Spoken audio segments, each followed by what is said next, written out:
Hello everyone and welcome back to another edition of Penn State Sports Night. I'm Anna Deshaies and this evening I'm joined by Jeremy Ganes and Chris Lemmo. Tonight we'll be taking a look at Major League Baseball's World Series matchup between the Tampa Bay Rays and Los Angeles Dodgers. So Chris, who do you think needs to step up for the Rays lineup? Well, this World Series we got a true matchup of a David and Goliath here. I mean, the Tampa Bay Rays, a lot of their players, they don't have the star power that the Dodgers have. They don't have a Mookie Betts that they can give, over $300 million to. They're the third lowest payroll in baseball, but that doesn't matter because they got guys in their lineup like Randy Arozarena. Randy Arozarena has been unbelievable this postseason. He actually set the postseason record for rookies home runs here, and he hit the big one the other night to go ahead in that game. Now, the problem with Tampa has been they don't have a lot of other contributors in that lineup. The guy that they counted on was a guy last year who was an all-star and was one of the Rookie of the Year leading voters. I think he came in third, and that's Brandon Lowe.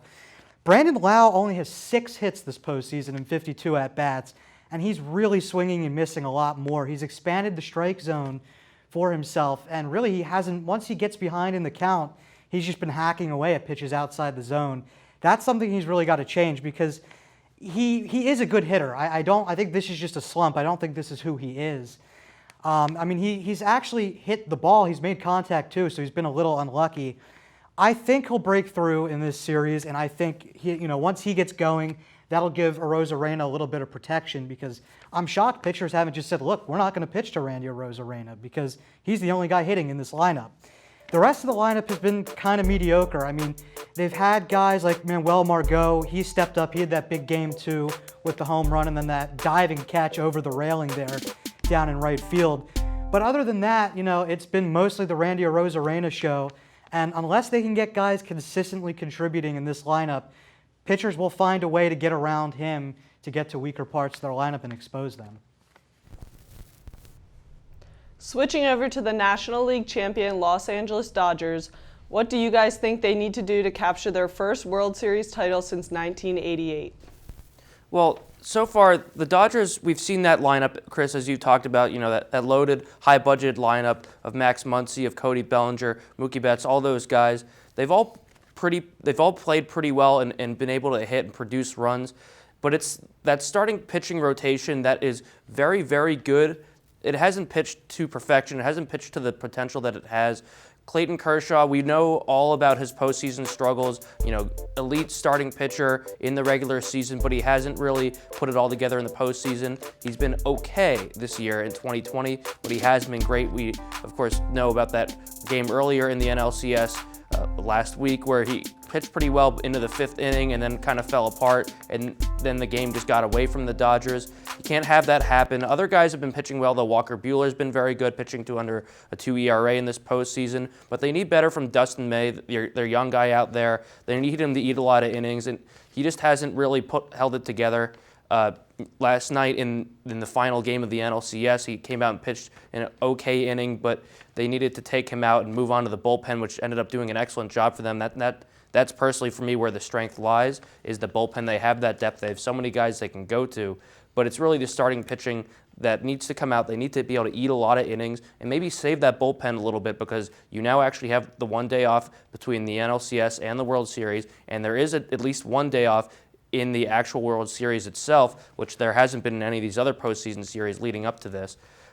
That if they can pitch deep into games and save that bullpen a little bit, they'll be the better team going into games 5, 6, or 7 if they can push a longer series, because they'll know that they can survive a so-so start from a starter and be able to play like they did in the later innings of the games, like they did in the NLCS, and be able to hold on and stick with the Rays.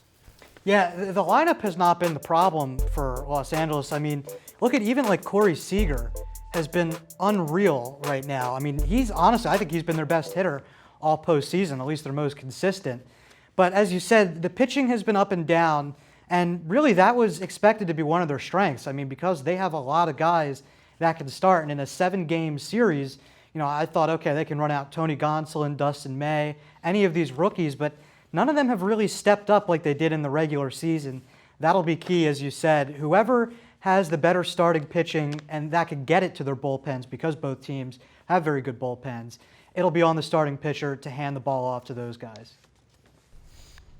So now that you've broken down the keys to success for both teams, who do you guys think will be lifting the Commissioner's Trophy this year? Well, I got the Dodgers. I've had them as my preseason pick, and I have them now. Nothing's changed. I mean, to me, that lineup is elite. I mean, honestly, I thought the Braves were the only lineup that could have competed with them. They're just so deep, 1 through 9, and that's hard to stop. I mean, I know the Rays have good pitching, but I don't think they can stop the Dodgers lineup. I think LA brings home another championship, the second in a month, and I think that'll be their first since 1988. That'll be a big deal for them. And I think the other thing that'll be talked about a lot after this, especially for a team that's winning its first in a while, will be should there be an asterisk next to the championship title. And to me, I don't think there should be. I mean, they have so much talent in Los Angeles. I think even if you extrapolate this over 162 games and go into a normal playoffs, I still think they win. And honestly, it's been amazing to me, how these guys have battled through adversity, including, not being able to play in their home ballpark here in the postseason and obviously, secluding themselves so they don't get COVID. I definitely think that this is a legit championship regardless of who wins. Absolutely, especially because of, like you said, all the struggles they've had to go through with COVID, some teams not being able to play, all this uncertainty, the uncertainty surrounding the season, all the things that they had to deal with, that these ball players who are so instinctive and routine-based, all these things that they wouldn't have normally had to deal with. They had to make these adjustments. They had to learn to deal with it. So this is the season they get, and this is the championship that they're playing for. But in terms of who would actually win this series, I also see it Dodgers in 6.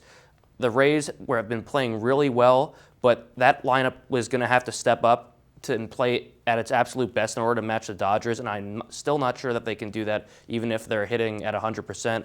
The Dodgers, on the other hand, are pretty much hitting up and down the lineup, and that's where their experience lies, and experience is really what matters in the postseason.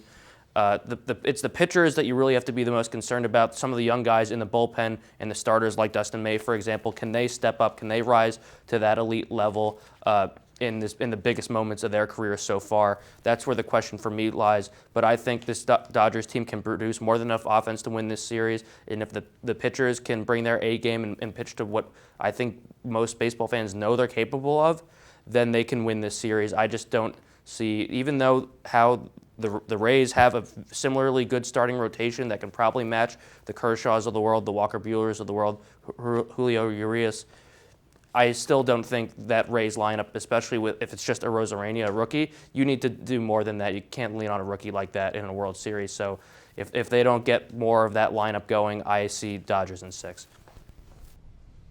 Well, that will wrap it up here on Penn State Sports Night. For Jeremy Gaines and Chris Lemmo, I'm Anna Deshaies. Thanks for tuning in, and we'll see you next week. Thank you for watching this edition of Penn State Sports Night. If you're a fan of our content, please be sure to subscribe to our YouTube channel for more clips. Also, follow us on Twitter at PSSN TV and on Instagram at PSU Sports Night to keep up with all the action. For all my colleagues, we are Penn State Sports Night.